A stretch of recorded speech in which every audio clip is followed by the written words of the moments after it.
Hi Libra, welcome po sa ating channel at ito ang inyong Daily Gabay Tarot reading for November 7, 2024.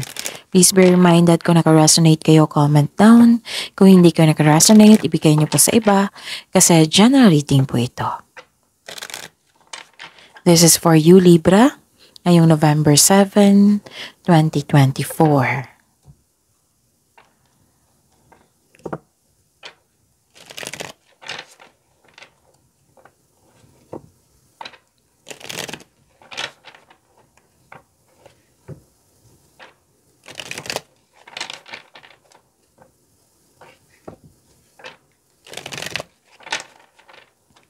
Para po ito sa inyo Libra, ngayong November 7, 2024. Maraming salamat po sa inyong patuloy na suporta at maraming salamat din po sa mga hindi nag-skip ng ads. Gamitin ang reading na ito bilang gabay lamang sa mga hindi pa nag-subscribe, subscribe na po kayo at click bell notification para malaman nyo na may bago tayong video. Para sa mga gustong magpa-reading po, may lumabas dyan sa screen nyo ngayon. Panoorin nyo po at sundin ang instruction. Calling the attention sa mga suki ko dito na Libra, open na po inyong Monthly Gabay Tarot reading for November 2024. May 6 months from now reading tayo at love life reading po. So message me Libra for schedule. Maraming salamat po.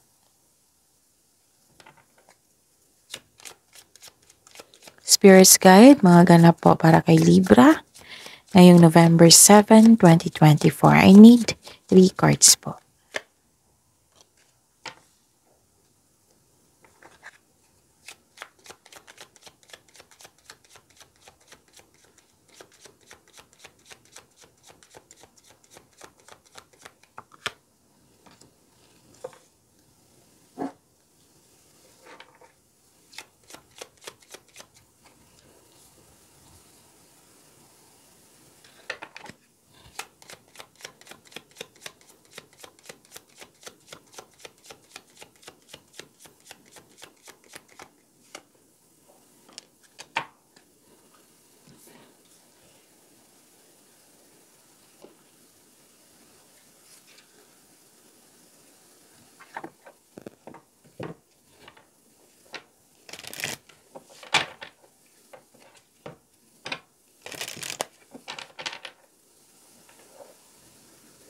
Spirits Guide, mga mensahe po para kay Libra, ngayong November 7, 2024. I need 2 cards po.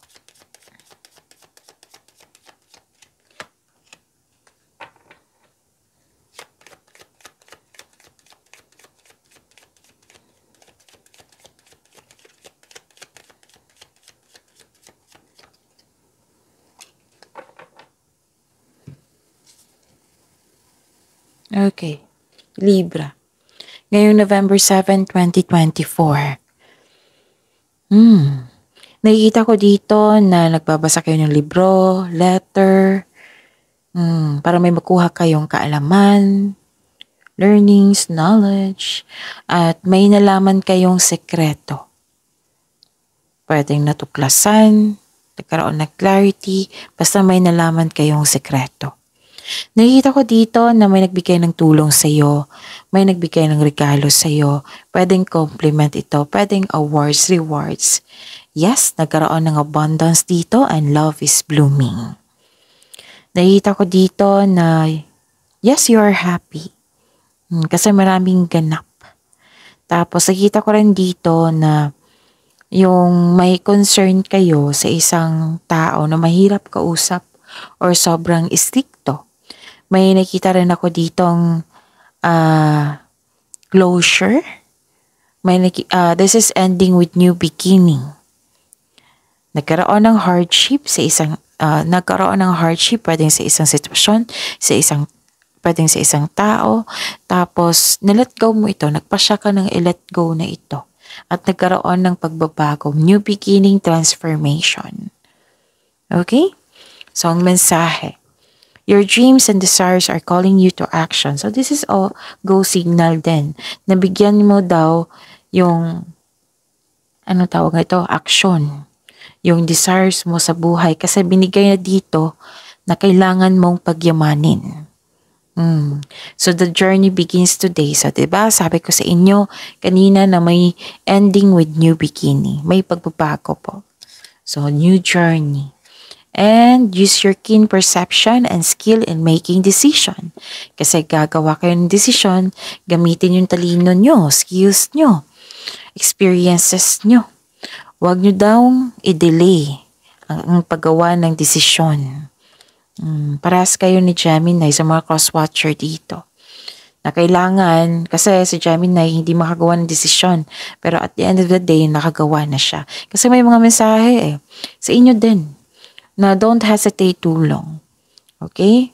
Give an action like paggawa ng konkretong plano para makagawa ka ng best decision, best choices. Basta do not delay.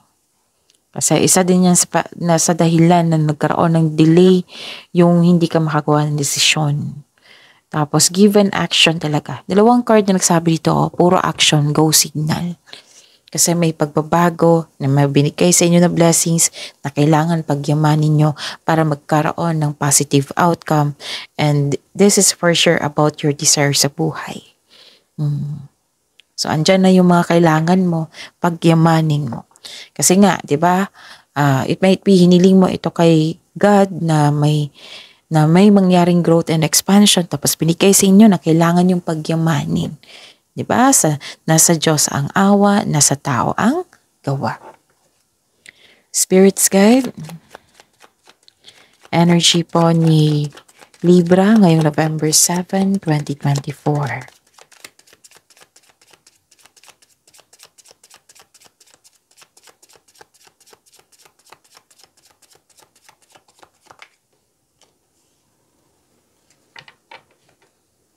The clarification of this card po.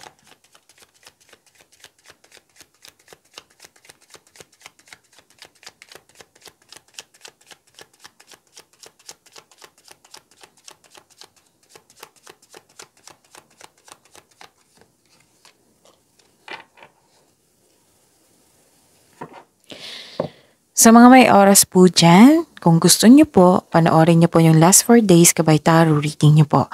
Like for example, napanood nyo ito ngayong November 7, 2024. Panoorin nyo po yung November 6, 5, 4, 3, 2. Kung yung sunod-sunod na date po. Last 4 days. Kung may narinig kayo or may nakita kayong repeating message, give attention. Kasi pinupush ng cards nyo ito. Na bigyan nyo ng attention. Kung maaari po, bigyan nyo po ng solusyon at aksyon. Remember, Libra, at the end of the day, alam mo na ikaw lang taong may kakayahan at responsable na gumawa ng sarili mong katotohanan at kinabukasan. So, ano yung energy mo? Libra? Okay. Nagkaroon ng concern. Di ba may sabi dito na may nalaman ko yung sikreto. May concern kayo sa isang matigas ang ulo, mahirap kausap or sobrang stricto. Nagkaroon ng disharmony. Yung hindi na kayo nagkaisa. Pwedeng tutol siya sa inyong desisyon, plano, ideas na naging obstacle po sa iyong goal. So this is a clarification of your cards here from your oracle to here, so to your tarot, na may disconnection sa isang tao. Pwedeng hindi kayo nandyan siya pero hindi kayo nakibuan. Pwedeng ganun. Pwedeng naalala mo yung tao na nagkaroon kayo ng loss of connection. Ang sabi ng card niyo po dito, magbigay po ng mahabang pasensya. Okay? And nakikita ko rin dito na disappointed ka sa kanya, sa mga nangyari. You felt empty kasi may nalaman kang sikreto. May taong hindi marunong makinig. So, nakita ko dito, okay, kailangan ko tong sabihin. Kung may kakilala kayong buntis dyan or yung hindi maganda ang aura na yung, di ba, kung may masamang pakaramdam yung tao, makikita natin sa mukha niya. Sabihan nyo, pwede din kayo ito, na stress kayo, or may masamang pakiramdam nyo, or buntis kayo, baka kailangan pong magpa-check up. Kung kailangan po, okay? Kung pwede, kung sa ibang tao to, sabihan nyo kung pwede. Kung pwede naman. Huwag nyo lang i-command kung siya ang magdesisyon para hindi siya ma-offend, okay? And nakikita ko dito exhausted ka sa isang tao, 'di ba? Sabi ko sa inyo sa oracle nyo, hardships. Nag-hardship tapos nagpasya kang i-let go kasi nahihirapan ka eh. Andito rin sa tarot card nyo. You're feeling exhausted ng dahil sa emotional demands ng tao. Kaya ang sabi ng card dito, maging mapagpasensya at umiwas sa toxic na tao na nagbibigay ng stress sa iyo. Pwede din, naalala mo ang nangyari sa nakaraan, yung nag-invest ka. Like for example sa isang tao na akala mo totoo siya sa iyo. Nang lalaman mo ang sikreto niya na hindi pala siya totoo sa iyo, ayun, nagsisisi ka. Kasi nag-invest ka ng time and effort, totoo ka sa kanya, Libra. Yun pala, hindi siya totoo sa iyo. So disappointed ka. Okay?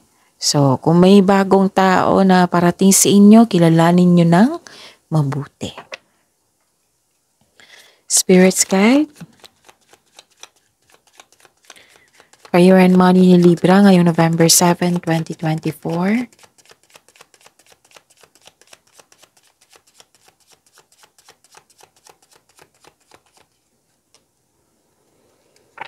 And the clarification of this card po.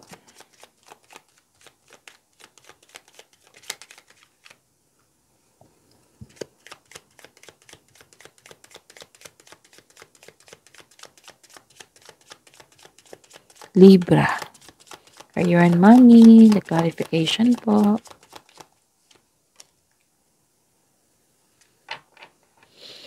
Okay, so career and money nyo. Okay, may nakita ako ditong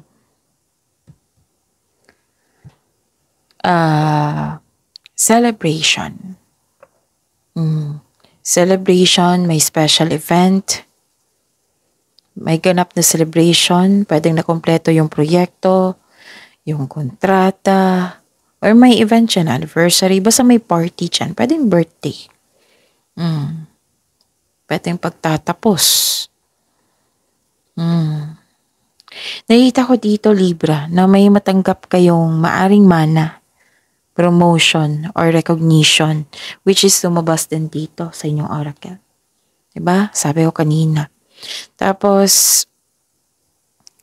sabi nyo na, sa wakas, tapos na. Sa wakas, natapos ko, pwede akong mag-vacation leave. Pwede akong magpahinga. Pwede na akong mag-rest day. Kasi may nakita ko ditong bakasyon. Pwedeng literal na nagbakasyon kayo ngayon, nag-vacation leave kayo ngayon, or nag-file kayo ng leave. Kasi magbakasyon kayo, posibleng out of town ito. Okay? Yun. Actually, happy ka dito sa mga nangyari. Okay, ano pa? Nakita ko dito na may nasunod dito. May nasunod na ideas. Yung nagkaroon ka ng authority. Yung nasunod yung plano mo, decision mo, ideas mo. You have divine wisdom. You're showing your kindness to everyone. May nasunod na tradisyon dito. And some of you, teacher, ang lakas ng energy ng teacher dito. You're earning money as a teacher. Pwedeng ganun, tutorial, ganun. Or nagbigay ka ng serbisyo, tapos binayaran ka. Kasi may nakita kong money dito.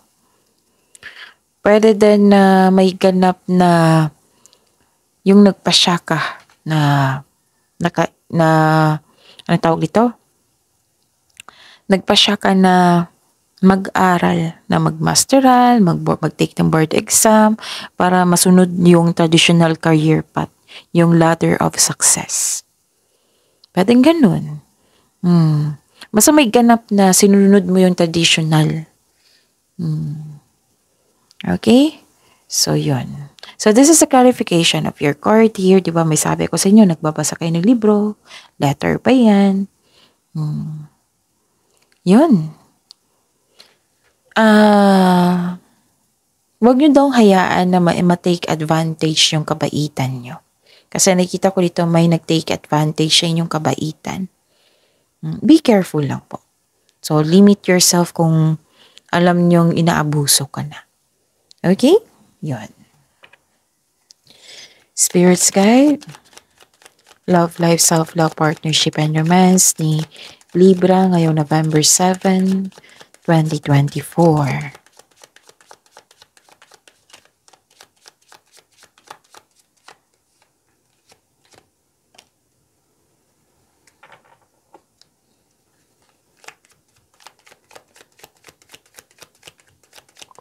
The clarification of this card po para kay Libra.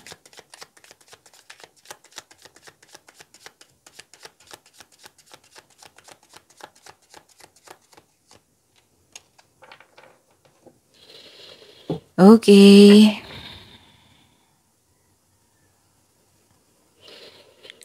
Maraming salamat po sa patuloy na tiwala at suporta sa ating channel. At maraming salamat din po sa mga hindi nag-skip ng ads. So, anong ganap? Confused ka dito, pero makagawa. Nakita ko dito yung hindi ka makagawa ng desisyon. Pero, nakita ko naman dito sa energy nyo at dito rin na makagawa kayo ng desisyon yan. Basta do not hesitate too long. Kaya nga may sabi dito na pinapaalala kayo ng dalawang cards nyo na do not delay. Tapos, it might be family nyo or palagi mong kasama ang tutol sa inyong desisyon, plano sa buhay. Kung may, wag po daw kayong maniwala agad sa chismis. Alamin nyo muna kung totoo ba yan or hindi. So, lumabas din siya dito na may taong ma-pride na hindi madaling kausap, ayaw makinig. Sakit sa ulo. Oo. So, ang nakita ko ditong solusyon po na binigay ng cards nyo, i-clear up ninyo ang hurt feelings nyo. Magkaroon ng confrontation, honest conversation po. Kailangan natin harapin to clear up any hurt feelings para hindi mas lumala, di ba? So, kung sa tingin mo na kailangan na panahon na mag-usap kayo. Okay? Ano pa? Nakikita ko rin dito na